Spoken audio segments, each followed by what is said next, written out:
Apparently, the woman at the front desk had called Lionel, right after she phoned a cop cousin of hers and had him run my Louisiana tags. After thinking on my last name, Lionel had put two and two together. It was a small town. I moved my bags to the truck, then went to square up with the Owl Club while Lionel waited in his big red dually pickup. Fig Nose was still working. She lit a long, thin cigarette when I came to the door and seemed disappointed that Lionel hadn't murdered me. I laid my key down on the counter, and she pointed her cigarette at me like a little wand. I waited for her to speak, but she didn't say anything.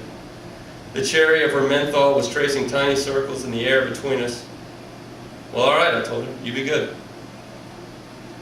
I followed Lionel in my own truck a short ways east of the main road through town. Then we cut left and crossed over the railroad tracks. He was driving a diesel Dodge, and for some reason the double tires and the rear axle put me in mind of a giant red spider. A sun-baked sticker on the bumper read, "Keep Nevada Wild." Sam sat up on the bench seat with me, taking it all in. Usually he's just fine on the floorboards, but ever since we got out of the South, he had been showing a greater interest in the landscape. Yesterday, the salt flats in Utah had seemed to rattle him. As we crossed over that white wasteland, from time to time he would glance over at me, a look in his eyes like, "Hey, holy shit, are you seeing this, boss?" And that was the exact look he gave me when we reached Lionel's trailer. Lionel lived on a dirt lot next to a clapboard brothel. And I think if I had to choose between Lionel or Rhonda's ranch as my neighbor, I'd go with Rhonda and her girls, hands down. His place was a sight. A wide scrap wood deck seemed to wrap all around all four sides of his single wide, as if the trailer itself had fallen from the sky and center punched some kid's clubhouse. Sheets of corrugated tin ran the entire length of one property line. A windbreak, I figured, but his border with Rhonda's ranch was unobstructed. Lionel turned off the road and parked his truck a few yards from the crooked steps that led up to his shitty deck. I waited at the curb until he slid out of his cab onto the hardpan. He kicked at a big ball of chicken wire and it went bouncing across the lot like a silver tumbleweed. Two old tires that had been filled with potting soil were now sprouting high lime weeds, and Lionel motioned for me to pull in between them, pumping both arms like he was parking a fighter jet on the deck of an aircraft carrier. I looked over at Sam and saw that he was still watching me. "You know," I told him, "if I had any sense at all, we'd head on down the road and never look back." Sam kept on staring, listening but not understanding, and I slapped my truck in gear and went creeping onto Lionel's property. All right, I'm going to jump ahead a little bit. He spent some time with Lionel and working on this Jeep that he has in the garage out back, so time has passed. It was late in the day when we finished changing the tires on his Jeep. I walked Sam to the outskirts of town and let him run the desert. And when we returned, I saw Lionel standing at the edge of his property line, talking to one of the girls from Rhonda's ranch.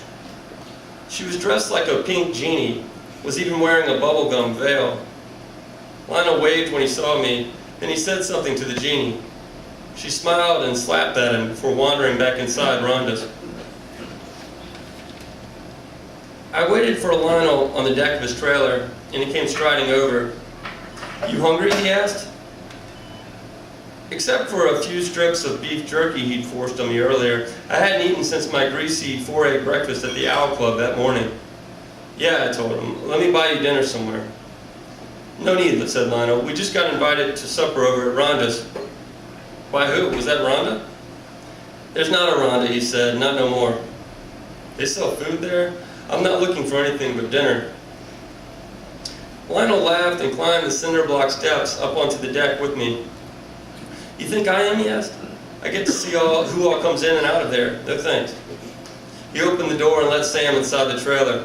The sun was setting over the hills to the west, and Lionel went silent to watch it. For a minute or so, the entire world was red. "Let's go," he said at last. "You don't even need to bring your wallet."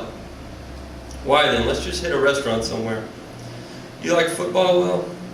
"Yeah, sure, I like football." "Tiger fan, I bet." "Big time." "Just like your brother." "Right." "Well, Rhonda's has satellite." Lionel vaulted himself off the deck, spreading his long arms like he was a Batman. His boots landed hard in the dirt and he stumbled forward but then caught himself and turned.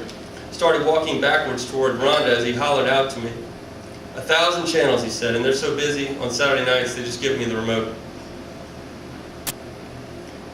The front door to Rhonda's opened into a large room that served as a lounge. The thick carpet was the color of dried blood, and there were couches and a few scattered tables, an ATM in the corner. Along one wall was a bar with about a dozen stools, and behind the bar was a framed and smoke-stained painting of a naked woman with long black hair and huge breasts, hips like the flanks of a quarter horse. The bartender was an older woman with big glasses and red hair. Her name was Alice. Lionel introduced us and she shook my hand without saying hello. Off to the side of the fuck painting was a big flat-screen television. Alice passed Lionel a remote and handed us both a bottle of Coors as he flipped through the channels. He clicked his bottle against mine, eyes still on the television, and Alice disappeared somewhere down the hallway. We were alone now. "Where are the girls?" I asked him. Lionel grinned. "Change your mind?" "No, just curious what we're doing here." "Alice has a crowd coming in tonight. She wants me to hang out and say a few words." "You do this a lot?" "When I'm in town." Lionel lifted his beer bottle. "She feeds me for it."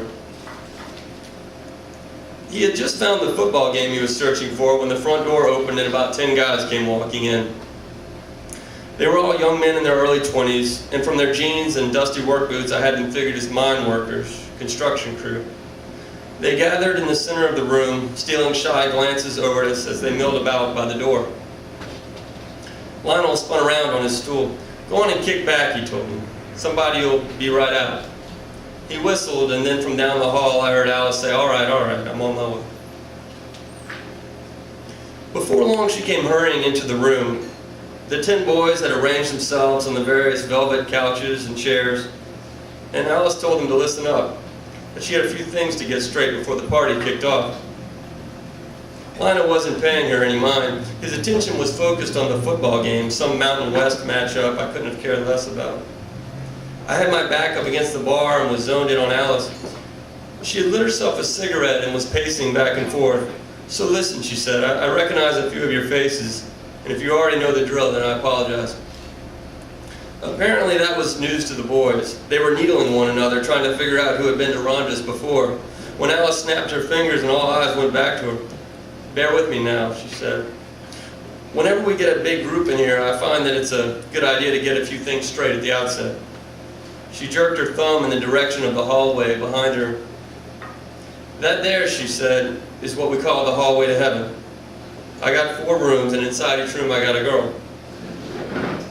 Alice went to the end of the bar and rifled through a stack of laminated pages. Each had a name written in pink type beneath a photo of a woman. Alice set aside 4 of these, then handed them to the closest of the minors, a slit-eyed kid in a wrist cast. "Tonight we got Tan, Fuck, Ruby, Fawn, and Jeannie," she said. "So you boys figure out who wants who, and I'll send you on down to her room." A boy in a black Dale Earnhardt jacket raised his hand, and Alice pointed at him. "Go on," she said. "What if there's one of them ain't none of us wants?" he asked. "Or like, what if all of us want the same one?" Alice shrugged. "We're open all night and all day," she said. "Play it however you want to play it." She made a finger pistol. "Some fellows even like the gangbang experience, so if you want, maybe I can put a few of you in the same room with Tan Fuck at once. That's something you might be into. I